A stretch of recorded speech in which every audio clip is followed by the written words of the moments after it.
No foul language here, boys. Ah, Hi, I think we're live. Dallas Winston Bloody Elbow. I'm joined by the great Eugene S. Eugene, hi. What does the S stand hey, for today? that stands for sucky. Sucky day at jujitsu. So there you go. All right. Zane Simon's in the house. Hi. Yo, what up? What up? All right, we're going to talk Bellator pay-per-view today.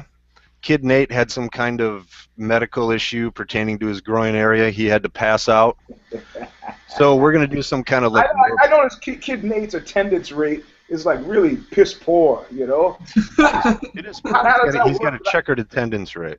It's really checkered. I've never missed a show yet. I mean, I've been in Istanbul, never missed a show. How does that work? If I'm the most responsible guy in the house is in big trouble. Yeah, The house is on fire at that point. It's on fire, pretty much. Yeah, it was on fire when I laid down. Okay. So this is going to be some kind of like warped, twisted, and demented hybrid of a care, don't care, and Yeah. I don't know, vivisection preview. We're going to talk about fucking Bellator pay-per-view, basically.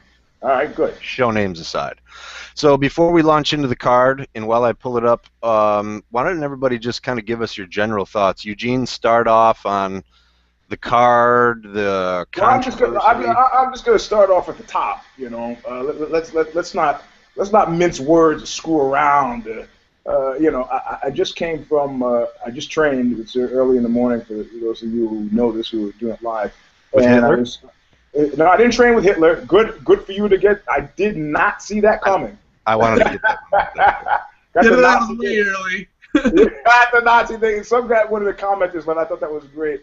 No, I just came from training Leopoldo Serral, who's been training King Mo for this fight, and so I'm going to go to the top of the card and say, we could reverse the order later, but whatever. I said, so what do you make? You're in there, you're seeing the guy, and I go all bullshit aside. I know. Well, he's actually probably not paying you, so you don't have any dog in the hunt necessarily. But what do you think? He goes, I think he's going to take it, And I go, by what magical calculus do you see this happening?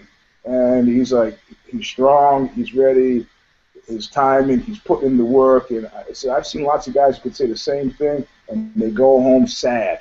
He goes, nah, I'm feeling it. Rampage has got to miss a step. At some point, he's training with guys who used to train with Mo, but it's not the same Mo. I mean, literally, 7 minutes ago, I was having this conversation. Is this swaying me into believing that Mo is going to win? He's almost a friend of knuckle up because of Kogan and Kogan being a friend of knuckle up, so by proxy. But I'm just not seeing it, man. I'd like to see a changing of the guard, but I just don't see Rampage going out like that on the Shield. I'm having a hard time. I mean, there's conceivably he could lose it to a decision, but that's probably the only way I see it happening if it goes against him. All right, And that, in my mind, is a long shot. let me make sure I deciphered that correctly. Who was training with Serral? Leopoldo Serral? King Mo. King Mo was. Yeah. And is that a new thing for him? No, he's helped in his last few fights, and he's been helping a couple of Mike Kogan's guys, like he's been in with Roy Nelson camp, and he's been in with King Mo's camp. I think they went to Tahoe last time. I'm not quite sure. I'm pretty sure it was Tahoe. And you're thinking Mo, so you're thinking Rampage, basically, to summarize. Yeah, I hate to say it because it feels disloyal, but this is not the loyalty business, So, but I could be, usually I don't like to pick against Kogan's guys because if I do, then I got to deal with him gloating and, prancing about and mincing about, mocking me. But in this instance, I'd be hard pressed. If any of you see this any differently, I'm really open to hearing it. But I'm just, the door that has been opened into Mo's fight style in his last few recent losses, I think reveals stuff that Rampage, if he's not capitalized on it, then deserves to lose. Zane? Yeah, I mean, I guess I kind of feel like, and not to get all sort of too far afield, but I feel like I'm looking at two guys with sledgehammers trying to knock down different walls, and each time they're hitting a brick out of it, and I'm not sure which wall's going to crumble first. Like, I've seen enough out of good and bad, out of Rampage and Mo, and out of two guys who are, they're really solid. They've been, these sort of statuesque figures 9 times out of 10 in the ring. Mo's not Mo for his bad losses to Emmanuel Newton is otherwise not dropping fights. He's not out there just getting run over by everybody else. And Rampage, for as bad a run as he has suddenly come back and been great. But you still have this feeling that like they are, at some point it's all just going to fall down. There's going to be another fight, and Mo's already had a couple of these fights now, where it's just going to tumble, it's just going to fall apart. And you don't know whether the fight that you're about to get is going to be that fight. You don't know, are you going to see the King Mo that fought Zayat? Are you going to see the King Mo that fought Newton the second time? Or are you going to see the King Mo that fought Newton the first time? And for Rampage, it's a question, do you see Rampage that fought Glover Teixeira and Ryan Bader and the end of his UFC run, or do you see the guy who fought Joey Beltran and fought Christian Mbumbu? And it's easier to bet on that Rampage showing up because that's the Rampage that you're getting consistently right now. Yeah. And the King Mo that you're getting consistently right now is not that consistent. All right, so 2 questions for both you guys on that undercurrent that you pretty much both touched on. King Mo he gets a lot of, you know what I mean? He's the kind of dude where people are going to talk about him. So when he loses, there's going to be a lot of negative talk about him. So 2-part question. Number 1, we'll start with Eugene. I'm of the opinion that I'm not holding that against Mo at all because I think Emmanuel Newton is still continuously overlooked. He's not a killer. He's not a highlight reel finisher, but he's a tricky-ass opponent. Broken rhythms, just weird shit. He's a tough dude to get a read on. So that's my first question. Is it Mo is not looking as good, or is that Newton is being underappreciated? And then the second question is, Rampage pretty much claims John Jones jacked his knee up with that straight linear kick to his knee, and that he was unable to get it fixed and recover for the Teixeira and Bader fights. So was it his knee, or what's up? Eugene? I think that we're gonna. Yes, it was his knee, and the first part of it about Emmanuel Newton versus King Mo. I think it's a little bit of both. I think Newton is overlooked, but I think Mo is inconsistent. So to make a decision, and what's informing of the decision I'm making on this one has to do with the intangibles, and the intangibles here, in my mind. I'm having to go to the mumbo jumbo, dig deep into the dark, shadowy realm of psychological motivation. And I'm really, really, really, it's like having a hard time seeing Rampage essentially let some new jack come in and do this to him. I just, it's like one of the things that distinguishes a black belt from a blue belt or a purple belt. A lot of times it's his willingness to tap, And you roll against the black belt, and you ever get these guys in a difficult situation, you know that you can feel them make a decision that rather than tap in front of everybody into a purple belt, that they would literally let that limb go or end up unconscious on the mat. They're just not going to do it, So I'm seeing that in order to have Rampage lose this fight, he's going to have to miss a major step of the kind that I've never seen him miss, even with the jacked up leg, or the claimed jacked up leg. So, and the question is, can King Mo leap over this wall, this edifice of psychological resistance, and get back there and do some real damage? And I just don't see it, man. I mean, if you've ever seen brothers train, like I just did a piece for Vice's Fightland on Dave Camarillo, and some of the most frightening fights I'd ever seen was Dave Camarillo and Dan. And I didn't know they were brothers at first. I just knew they were two guys trying to kill each other. And Dan, I've seen Jake Shields and Clement go, and it's just, I don't know. In the male mind is this whole stratification, and I'm not seeing Rampage going, well, I could deal with a loss. I could deal with a loss to Mo. No fucking way. No way. Not going to happen. Zane Simon. Well, so I got to ask, first of all, return your question. Are you essentially trying to argue that King Mo and Rampage have never been better than they are now? I'm not sure whether to respond to that, but immediately my response is no, not at all. I'm just throwing a couple of variables out there because to me that seems to be the question. Because I'm not saying that, like, you know, my analysis of these guys isn't like, you know, the Emmanuel Newton losses for King Mo don't weigh. The first one doesn't weigh as heavily in my mind as the second one, because the second one was more or less mirrored in his win over Emmanuel Zayat. Mikhail Zayat. Or Mikhail Zayat, yeah. Mikhail Zayat. And all right, wait, say that again. You're saying the loss to Emmanuel, the second loss to Emmanuel Newton looked a lot like the win over Mikhail Zayat. All right, for Mo, I see what you're saying. Yeah. So I'm seeing, like, that fighter that's stepping in the ring there, that inconsistency. I mean, you compare that to, like, his win over, you know, Jacob Noe or something like that, where he just is ultra violence personified, and you have this. Did you well, brothers? Yeah. Sorry. And I just, like, Rampage, like, I almost feel like you know from the moment you watch Rampage walk out which version of him you're getting. Because there's, like, the totally broken version that fought Ryan Bader or Glover Teixeira and fought, way back in the day, fought Murillo Hua when he tried to give the trophy back to him. That's, like, my strongest impression of Broken Rampage is the him with the afro and the whole god complex trying to hand that trophy back to Murillo Hua in Pride. Mini afro. Let's be Mini afro. Eugene. And, well, just that. And so when Rampage isn't in that mindset, I don't, like, he comes out and he fights his fight.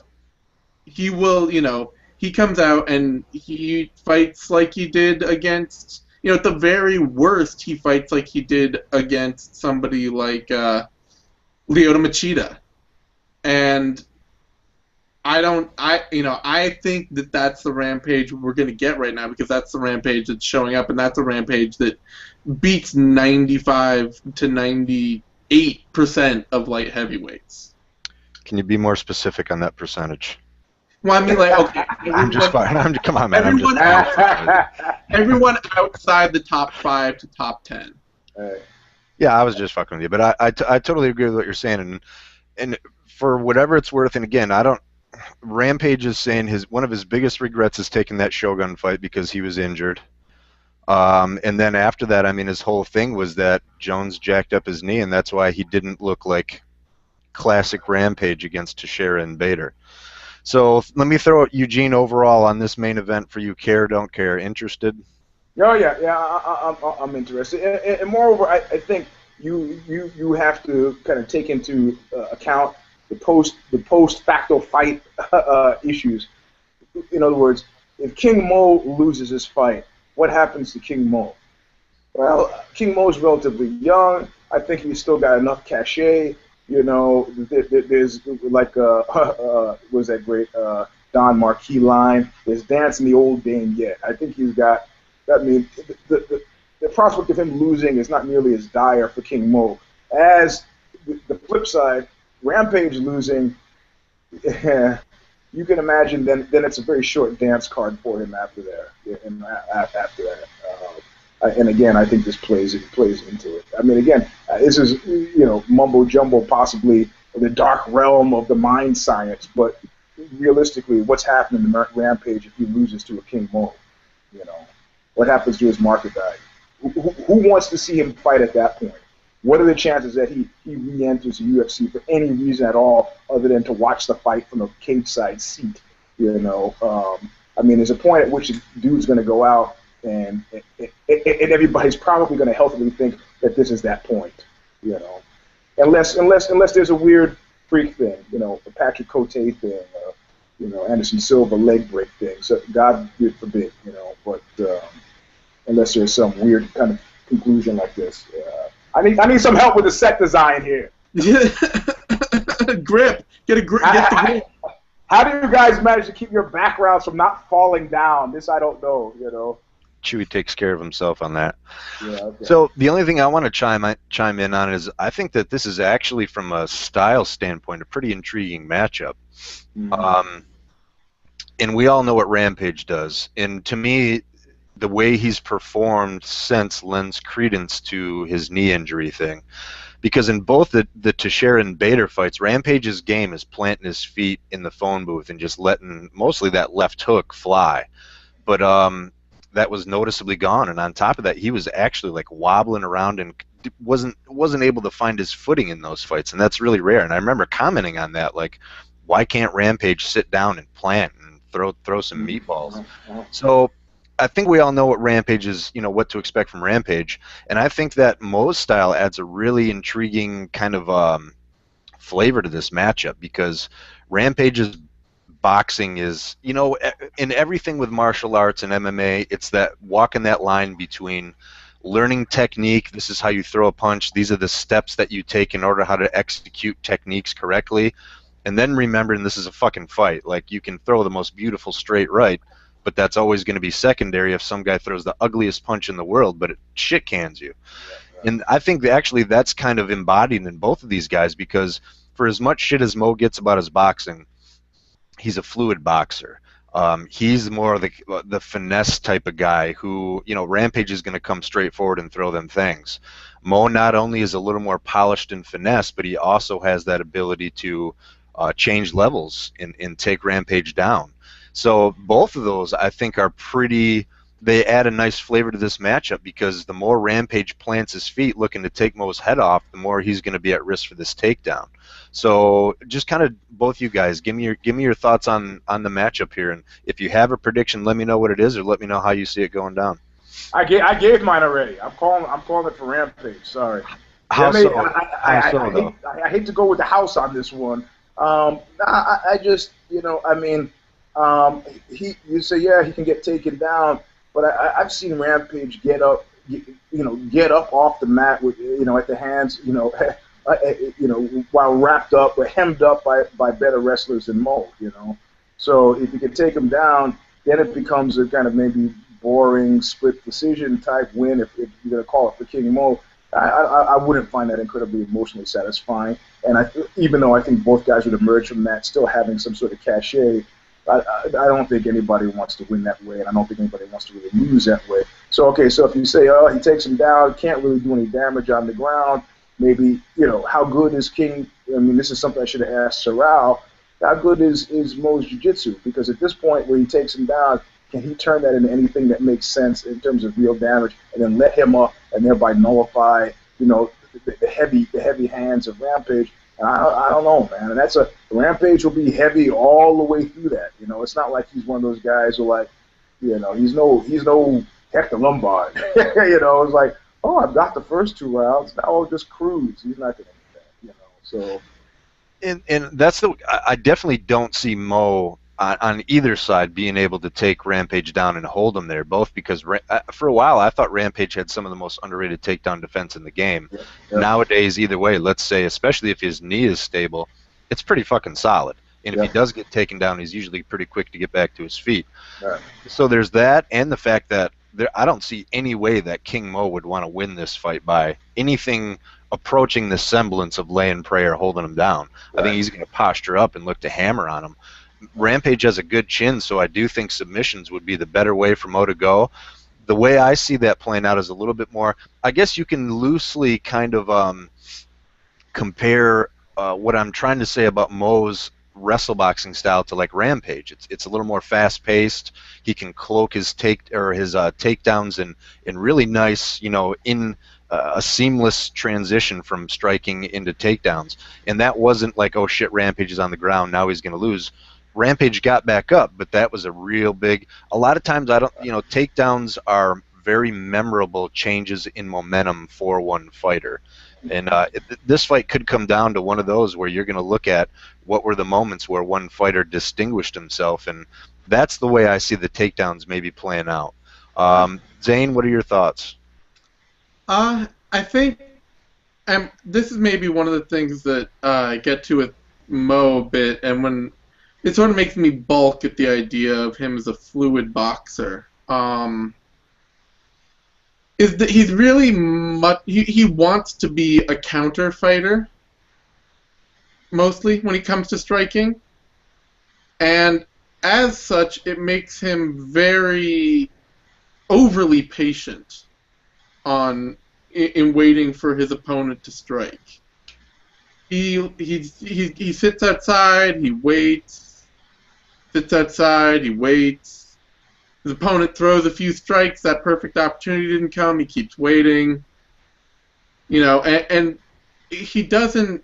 And when you're a counter fighter too, when you're looking to counter with your boxing, it's much harder to chain a smooth takedown off that combination because you're not necessarily looking like it's one thing to say, oh, you can use his forward momentum. If you're looking to counter the incoming strikes with the takedown, then it's easy to counter, you know, to come in under somebody's strikes and take them down. But if you're looking to counter their incoming strikes with boxing, it's much harder to counter their incoming strikes by boxing and then get under and take them down, because by the time you throw punches, they're now in a defensive mode. Right.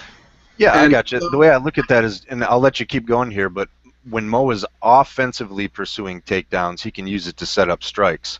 In this situation, it almost plays into Mo's counter game because we know Rampage is going to be coming right at him and getting in his face. So that's when what you're talking about, that defensive takedown, when you use the guy's momentum against you to change levels. And that's kind of why I see this somewhat intriguing, because we know Rampage is going to be coming.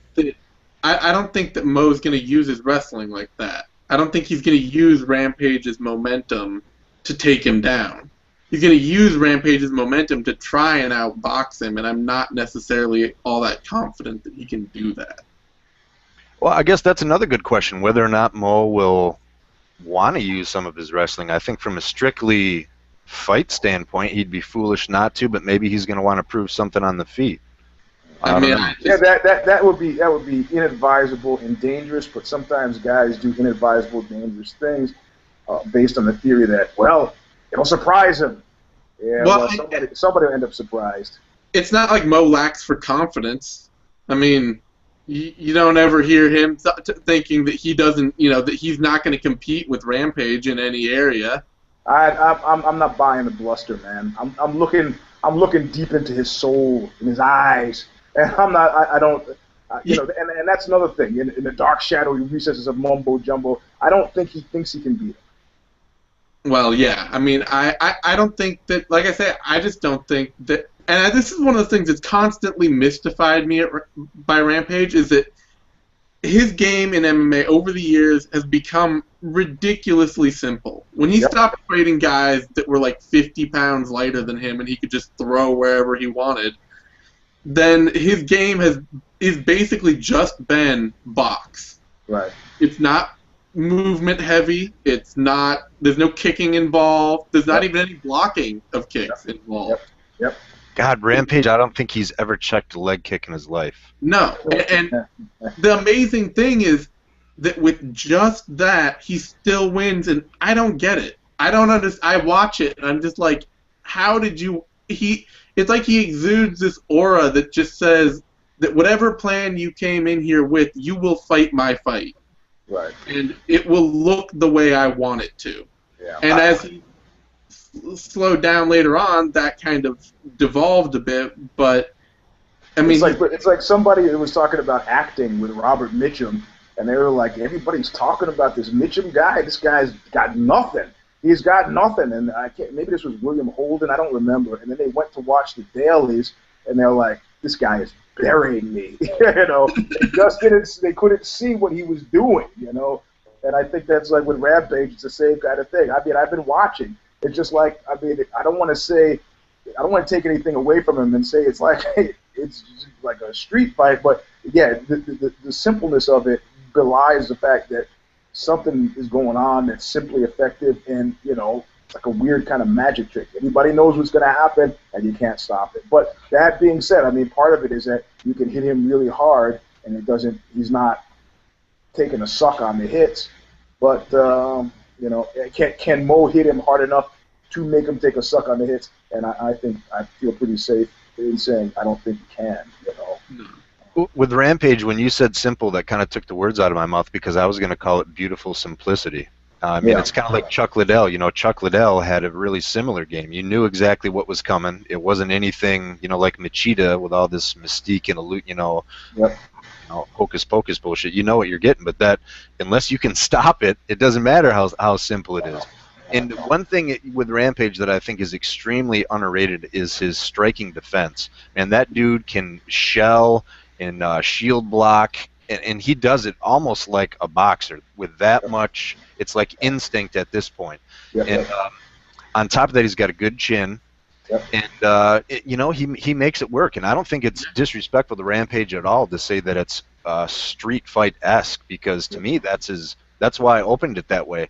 That's his venom. He's going to come at you, and it doesn't matter. You know, that's what I like about this matchup. Mo's going to be a little more finesse. He's going to look to pivot, sidestep, and try to counter and put together more artful. I'm not saying Mo is like the you know, the archetype for, you know, finesse and fluid boxing, but in this matchup, he's the finesse guy. Rampage is the brawler, and on top of that, Mo has the ability, whether or not he chooses to change levels and take the dude down. So I'm digging this matchup. Are you guys all going to order this pay-per-view? I guess I probably should have led with that question. Yeah. Oh yeah. Well, I'm a leech, so I don't order anything. I just become friendly with a guy who will order it. You know. That still counts. I'm probably going to order this one just based on precedent, though. Right.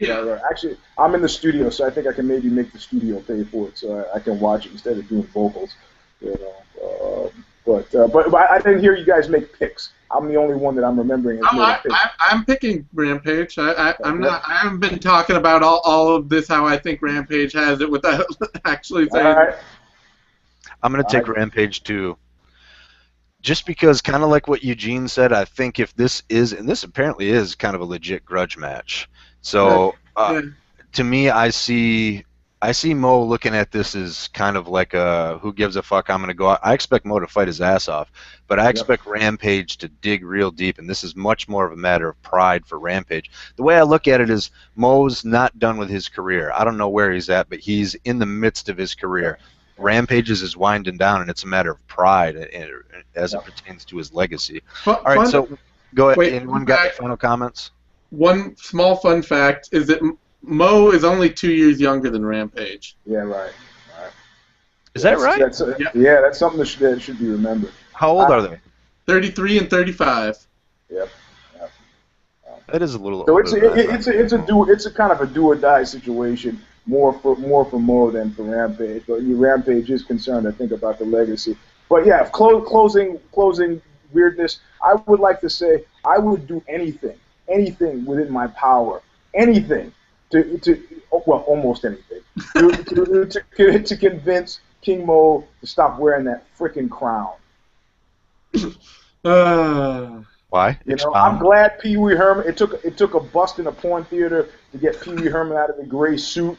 I think we got to do something to get the crown off of King Mo. It just brings me down every time I see it, man. Why is that? Following him everywhere until you can get the goods enough on him to make it to shame him publicly. To shame him away from the crowd. I don't know. It's Apollo Creed-esque, man. It just rubs me the wrong way. You're the king. What? Of what? Where? It's like tribal tattoos. They bring you down too, man. It's like the bell bottom of tattoos. What fucking tribe are you a member of? Where's your kingdom? Where are your subjects? Where are your loyal subjects? Come on. Two things. First of all, did you just lay out Apollo Creed with a negative connotation? I think I did, man. I like Carl Weathers, but, you know, I don't know, man. Is that what they call showmanship? Is that showmanship? I reckon. Yeah, that's great. It's obviously having a big impact on you. You had a Burger King? Where'd you get that, man? Cut it out. How old are you? You're 33 years old wearing a plastic crown. Oh yeah, that's right. So I said two things. I will admit though that the crown is a tad Burger King-esque. It's a little bit Happy Meal. But I think, I don't know why they don't, because the whole thing with Mo was coming out with his little umbrella and like 7 or 8 chicks. He had a whole bit of pageantry for his intros, and they're not showing that anymore. So I think the only thing left from, the myriad intro tactics is just that crown, man. So yes, first you used to have the clown car with the 20 clowns in it. Then you start to lay some of the clowns off. Then you can't have two guys coming out of the clown car, so you put them on a little bicycle. Then you can't afford the bike, and so then you just have one sad clown walking out. Come on, Actually, Kelly, please get rid of the fucking crown. Those are all refreshing ideas. Wear the cape. Go kind of migrate to the James Brown cape routine, but you don't need the crown. Damn it, man! Didn't Apollo Creed have a cape too when he came out, or was it? I think James Brown just wrapped in the American flag. Oh. Living in America. That's right, son. All right, so we got 20 minutes left, and we've only talked about one fight. So first, let me just real quick rattle through the preliminary card. So our order here is all fucked up and backwards, and that is all Eugene has. That's perfect. That's just the way he likes it. He even warned us that. So opening up the preliminary card, there is actually another group of prelims on Spike.com. So Spike TV, and we'll probably stream these on Bloody Elbow, 8 o'clock Eastern. Mike Richmond and Goiti Yamauchi. Eugene, any thoughts on this one? Zane? It'll be an interesting fight between guys that have kind of made their name now as second banana. I mean, what? I can't even believe you know who these guys are, man. My hat's off to you, sir.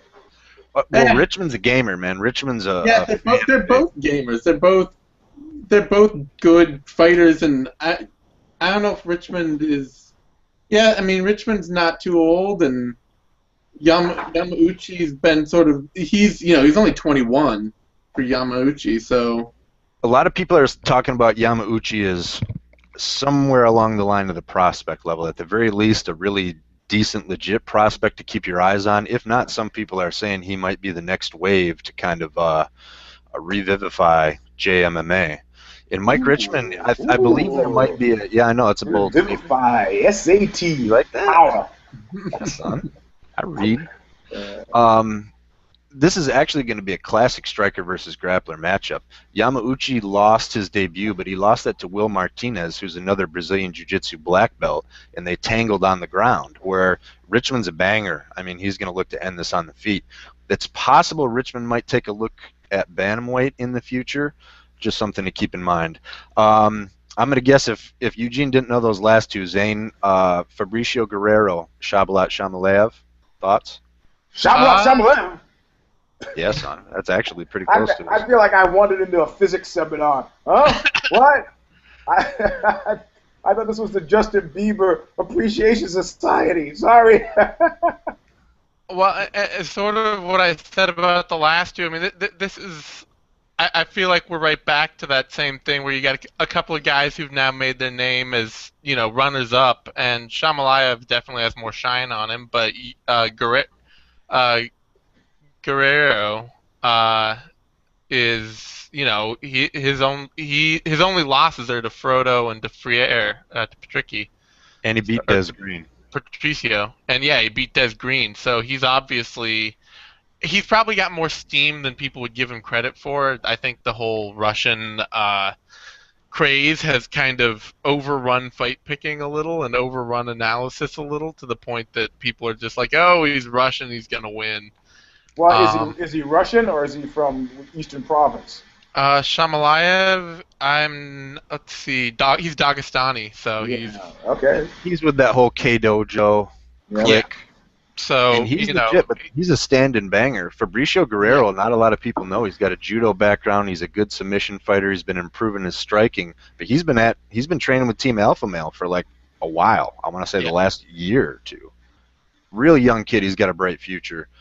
Shamalev can knock anybody's head off, but I like Guerrero here. I think that kid's gonna start to make some waves here. Marcin Held and Nate Jolly. This was kind of a remix when Will Brooks got put up. Hard not to go with Held here, Zane. Yeah, the comment somebody made on on Twitter. I can't remember who it was now. I think it might have been Mookie. Was that Nate Jolly basically just signed himself up to get crippled in a week? Like he's kind of just made an appointment to lose a limb. That's what it feels like. Taking a week notice fight against Marcin Held, it'd be sort of be like walking out into walking out to with Masakazu Imanari and saying, "Yeah, I'll roll with you. What? I'm not doing anything better today." Or cutting your leg off and handing it to the dude. Yeah. Eugene, have you had a chance to watch the Polish submission master Marcin Held at all? Polish submission master. How are you pronouncing his name? Marcin or Marcin Held. Yeah, I have actually seen this guy. Yeah. He angers me, but he's great. Why does he anger you? His nationality?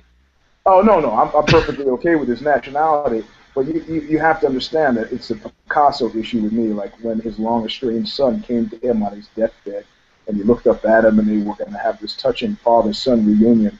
And Picasso looks up at him with a palsied hand and goes, "My son, you're young. I'm old. I wish you were dead." So.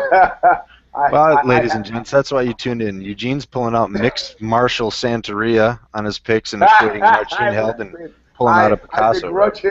I begrudge him the time he has left. But, all right, check Congo and Eric. I'm sorry, Eugene, you got something else?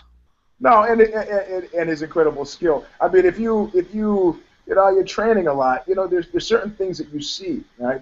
There's a guy who I train with, and I've seen. It's weird. These windows of clarity kind of present themselves, and I've seen that this guy will never get better because he's emotionally ill-suited to getting better in this particular sport. He might be good at racquetball or billiards, but in this sport, he will have to spend twice as much time. And my real concern is that I'm that guy.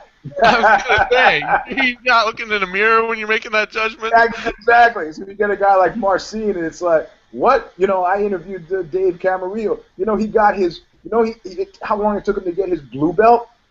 10 days. 10 days. How is that even possible? I don't even know. How is that possible? He's been doing judo since he was 5 years old, so... okay. All right, yeah, that makes sense then. You know how long it took him from purple to brown? 2 years. That's pretty These ridiculous. are incredible numbers, and sometimes, this is one of the reasons why I love MMA. It is a very quick and rapid process of facing the fucking facts. Face the fact, Jack. You're not going to the NFL. You're not playing in the NHL. You're not going to the NBA or MLB or the UFC. You're not doing shit. How does that taste? All right, so wrap this up in a nice little bow. So again, I make sure I got you. Tell me is this all in reference to Marcin Held? Yes, and his incredible skill. And you're saying it ain't no thing, or no? I'm saying it's an incredible thing.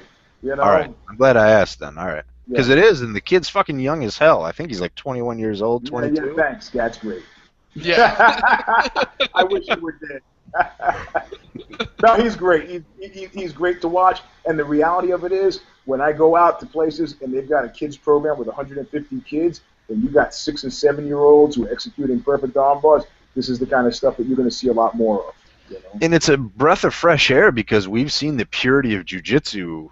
I don't even know, there's all this bullshit, whether we should call it jiu-jitsu, submission grappling for MMA. Either way, there's an essence of pure jiu-jitsu, gi grappling, that has taken a fucking nosedive overall in MMA. Yep. And I mean broad spectrum.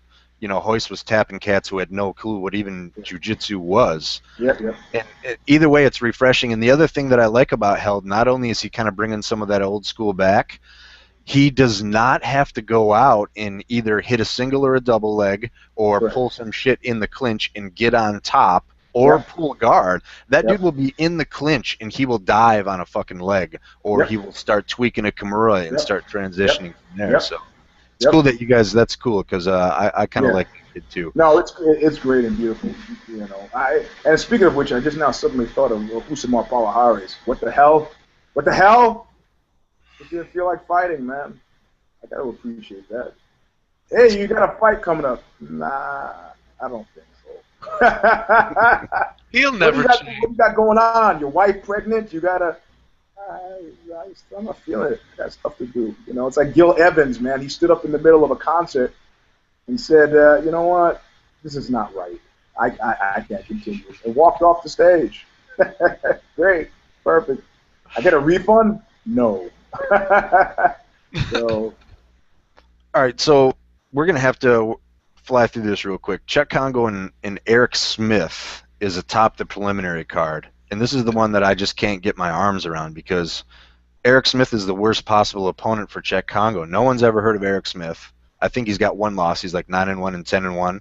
But he's One loss, one draw, coming off a loss Yep. and a draw. Yep. and he's a Yep. Division I All-American wrestler. Who's Yeah. damn it? I wish I could remember where. I think he might have been training at Syndicate. Hmm. So this is the worst possible thing you could ever do. I mean, I am guessing the idea was to give Congo, I don't want to say a squash match, but a beatable opponent. Why would you bring in a guy with a venomous style Yeah. no one has ever heard of? To me, it's No, I don't. I think it's the exact opposite, man. Yeah, that's what I was think gonna say. Yeah, I think this is based on what I'm imagining Czech is getting paid. I think that this is a ticket out. You know, But somebody. then why would they give him Eric Smith? Eric Smith, I don't even think he's ever fought in Bellator before, has he? No. So why would they want to prop up a guy who no one has ever heard of and has never fought in the organization before? I'm not arguing with you, but it makes sense because Well, the matchup doesn't. I mean, like, so they either create an instant star, or they rebuild Czech Congo. I mean, promotionally, it's fine. As a fight, it makes no sense because, I mean, because you can't look at Czech Congo for Bellator and say Czech Congo is a real valuable future player. He's either fun for squashing dudes right now, or he's he's somebody to build a name off of. But so on the building, so I'm filtering through the answers you guys have given, and I'm not disagreeing with them whatsoever. But if we're going to build a star out of Eric Smith, the way he's going to win this fight is by takedowns and top control. Well, then Throw him in with a stand-in wanger if we're going to, you know No, what I mean? maybe some slashing elbows. You know. Yeah, I mean, those are all possibilities, you know, I suppose. It just seems like weird. If either of those options you guys mentioned were the case, I would have still selected, and no offense to Eric Smith whatsoever, but I would have, I don't know, added a well, little. Eric Smith's also a light heavyweight, so the chances of him winning this fight drop dramatically.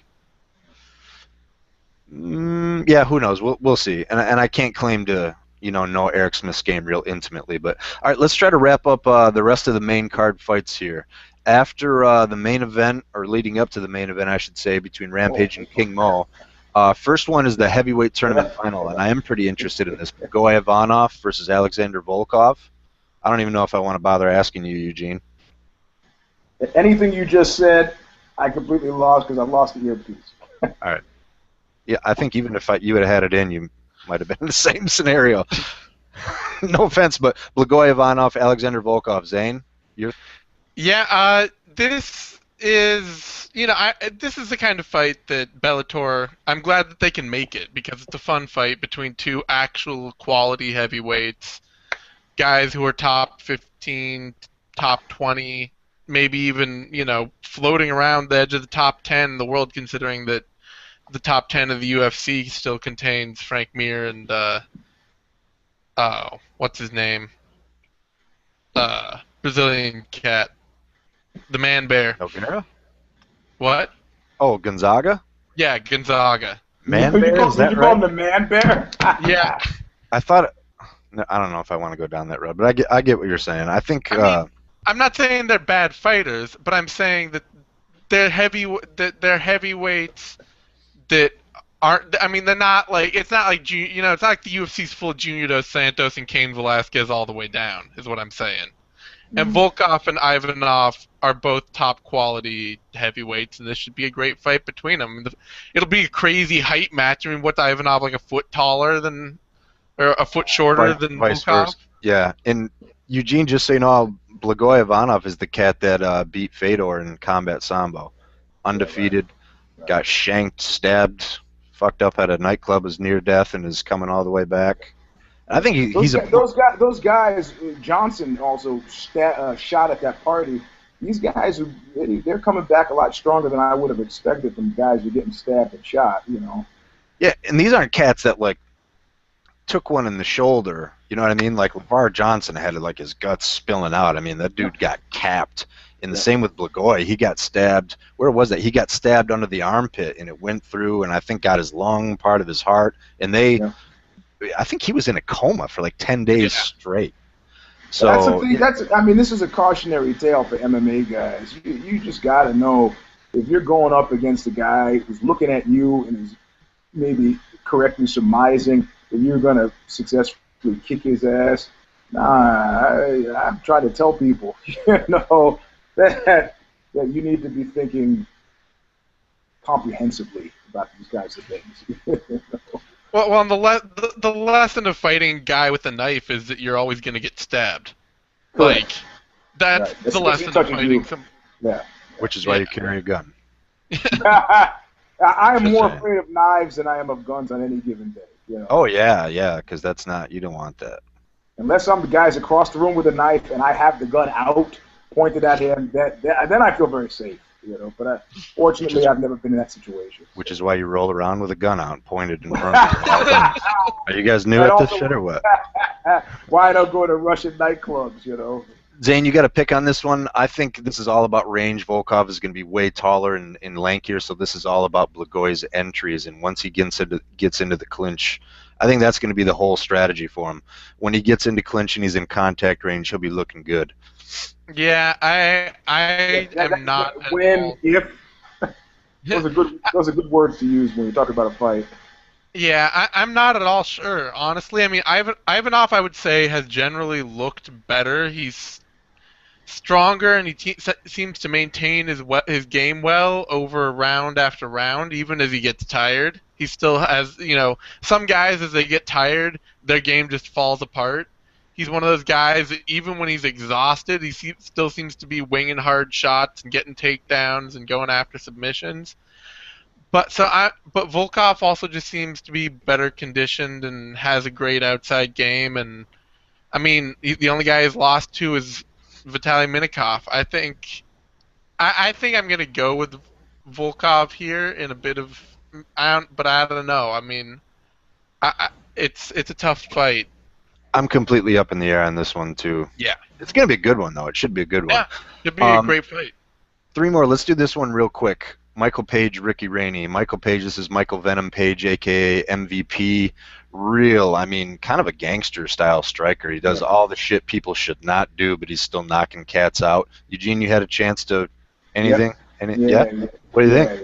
Yeah. I like who's that? Who am I thinking of? Cub Swanson. Mm-hmm. Yeah, there was when you say gangster, I kind of like that, and once again I'm sort of reminded of I remember once there was a guy back before people didn't realize this didn't mean shit. There was a guy who was a steroid using lunatic, but who was a black belt in karate. And at this point, everybody at the Gold's Gym was on steroids, and there was some crosswords over a machine. And he happened to cross swords with a guy who was a prison fighter.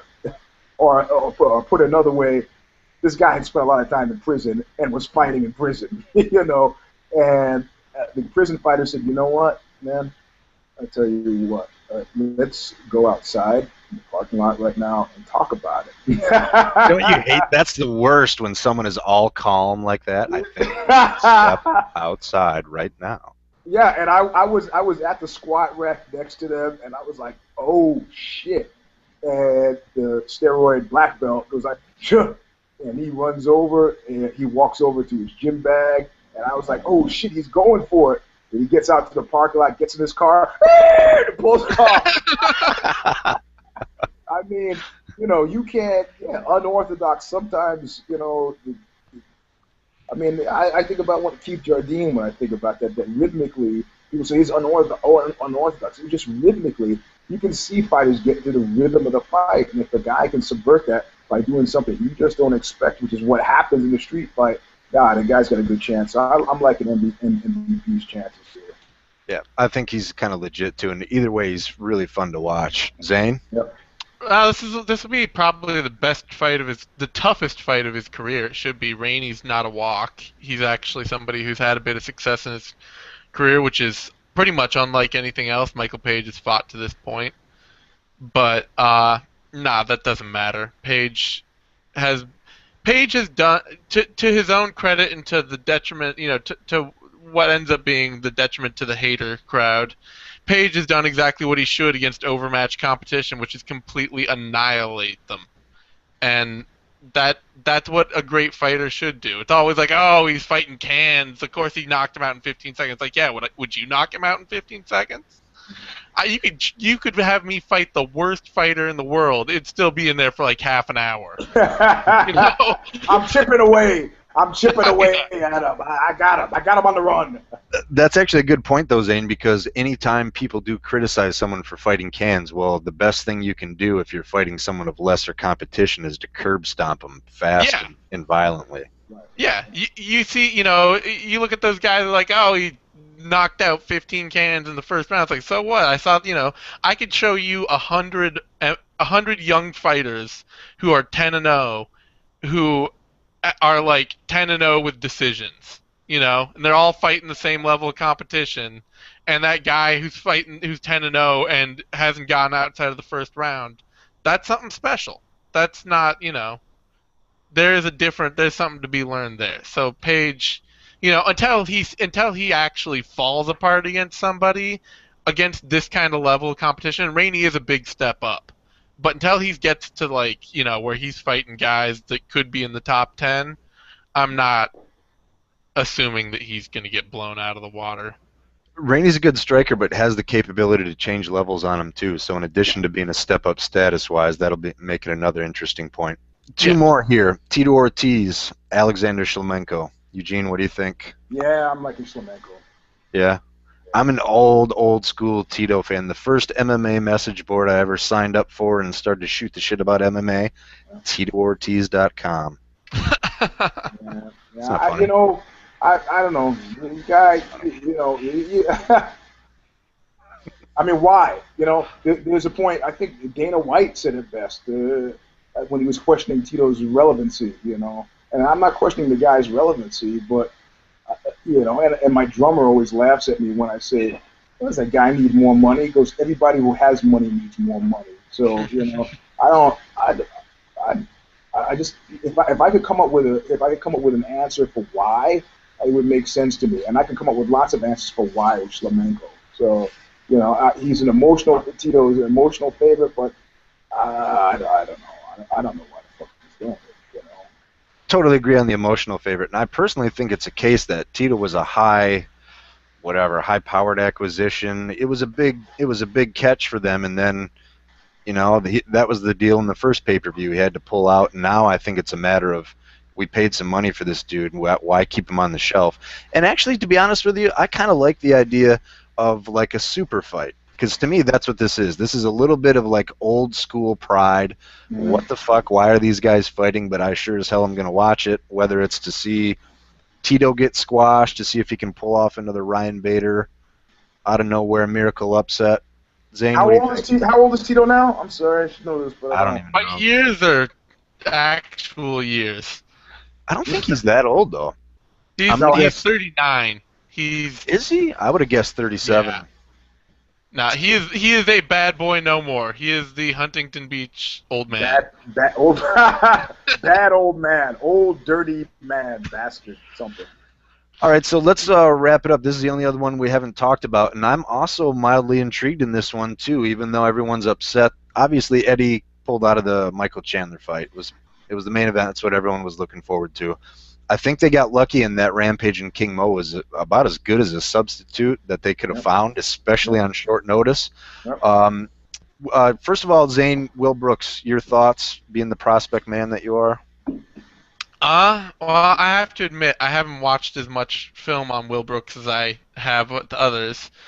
But, I mean, he certainly showed himself capable of outclassing quality competition, I mean, getting past and even like John Alessio and Sada Wad, but certainly Alexander Sarnovsky, they're all the kind of guys that they're middle of the pack fighters even in the UFC at the very least. Sarnovsky's even probably a bit higher than that. But they're the kind of guys that you got to beat if you're trying to make any claim towards being a top lightweight, especially because lightweight's deeper than anything. I guess the big problem I have is that he hasn't shown a whole ton of finishing ability lately against this higher level competition, where that's something that Chandler has maintained quite well, and improved on, really. Yeah, maintained and improved on, and that gets to be one of those dividing lines where you really start to separate the cream or the wheat from the chaff, and where the cream starts to rise to the top when you're getting into the top 10. With a stitch and time save 9. When you're really mixing the metaphors and pulling out all the cliche stops. Can you run that one by me, though? Because all I could think of is like my pants chaffing. I would have said chafing, but that's okay. I appreciate the. It's a fucking literary orgasm here on the show today. Yeah. So all platitudes and cliches aside. Still waters run deep, man. Still waters run deep. I think they'll both give it 110%. I just think Michael Chandler's playbook is a little deeper. Man, this is the only time I'll go off today, but I was in sales for a while, and sales is not just it is plagued with every cliche you have ever heard. Give it 110% and get out there and make calls early because the early bird gets the worm, and it was the most... You got to go for the whole 9 yards on stuff like that. Yeah. Well, you've heard one, you've heard them all. I'm seeing Chandler. I'm seeing Chandler take this one as well. Have you had a chance to take a look at Will Brooks? Yeah, I liked it. And when I saw him, because people say, "Oh, prospect," and I looked, I was like, "All right," but there's something about a late last minute Rocky-like addition where I just think guys tend to do better when they got the marching orders months out, this hurry up and show up type thing with your gym bag. I don't know. But, I mean, and fundamentally, nobody would have held it against him. I remember Jake Shields talking about his loss against Ellenberger right after his dad died. And he was like, I probably should have taken some time off. And he's right. Not a single person. What dick in MMA would have said, fuck you. If you're a champion, you fight whether your father's dead or not. Who would have said that? Nobody. So even in MMA, there's certain lines that aren't crossed. Yeah, it's okay, Jack. That's sad. Dad's dead. All right, miss the fight. Unless you need the payday or whatever. I don't know. So, but I see Will Brooks as what he should use this fight for is leaving. I mean, you can win a fight even if you lose if you turn out a stunner performance and get bested by a better man on that day. He loses nothing. So that's what his job is now. You got the big Rocky stage. Make a moment of it. Pull off a Jake LaMotta. I didn't go down, Ray. I didn't go down, and you're golden. Chandler, if he loses this fight, is in Shitsville. So this will be a good way to close too. You guys can comment on this, and then we'll take off. But here's kind of a couple things that I think are interesting and that make Will Brooks considerable. As I don't know how you want to say it. I'm not saying he's going to win, but there's a couple of things that make this a lot closer than people are saying. The first is kind of what you said, Eugene. There's no training camps here. This isn't, my team has been studying all the tape available on this dude for 2 weeks. They've formulated this elaborate. This is kind of cool. This is like a pure fight. This is two dudes. When you don't have all that background and strategy, it becomes more instinctual. And I mean, that's another thing that's kind of nice about this. It's nice to see two guys that are going to kind of go in free flow. I think that sure, you can say Chandler was training for Alvarez, and Alvarez is one of the best lightweights in the world. Will Brooks is more of like a freestyle, free flow fighter. Yep. That's number one. And the thing that makes Chandler and Alvarez so explosive is they're just that. They're athletic. They're agile. Will Brooks has that in spades. I don't know if he has it on the level of those dudes, but he is an athletic specimen for sure. I don't know what his exact wrestling credentials are, but I only know that they're not as good as Chandler's, but that Will Brooks has still been super effective. And he's the kind of dude that, like against Sarnovsky, he will make no bones about it. I will take you down and just beat the piss out of you. I'm not going to posture up and knock you down. If you can't stop my shit, you're in for you're in for a long fucking night. He's also shown some kind of semi unorthodox shit. He started throwing like hopping side kicks. His boxing started to come together to the point where he could throw with both hands off his back foot in retreat, counter, and do so not with just one or two punches. He's also shown like every once in a while in the clinch, he'll go for some foot sweeps. It's not major, again, it's not Machida-esque, but he's had some elements in his game that are definitely not your typical wrestle boxer shit. The last one is he trains at ATT. ATT to me is almost like the OG now that there's no like Militich and that kind of thing. I mean, they've been around forever. There's legions of killers for him to train there, and Conan Silvera, all those dudes, they know their shit. So that's another thing. I think Will Brooks, obviously, in any context, is going to be the underdog here. I'm not only intrigued to see this fight, but I think he's got definitely a great chance to surprise everybody, at least make the fight competitive, if not pull something out, man. Yeah. I'm excited about this one for all the right reasons. So. The big thing I'd say, and I hate to be like the downer because I'm gonna be, is there's a big difference. There's a big difference between not having a camp and having a camp for the wrong guy. Like, that is a huge difference. Oh, and yeah. Will Brooks doesn't have a camp. Michael Chandler did have a full training camp. No, Will Brooks was fighting Nate Jolly on this card, so he's had a camp. He was? Yep. And that's why they switched up and put it held again. So Brooks has been, well, then yeah. I thought they just pulled Will Brooks out of nothing. I didn't remember that Nate Jolly fight. All right, okay, I got it. Eugene's out. Anyone else? Anyone else got any shit they want to say? No, I feel like we've covered it. Way more than I thought we would. Eugene, thanks for coming with your tight schedule. All right, I'll see you soon. All right, y'all. Thanks, everybody. All right, bye-bye.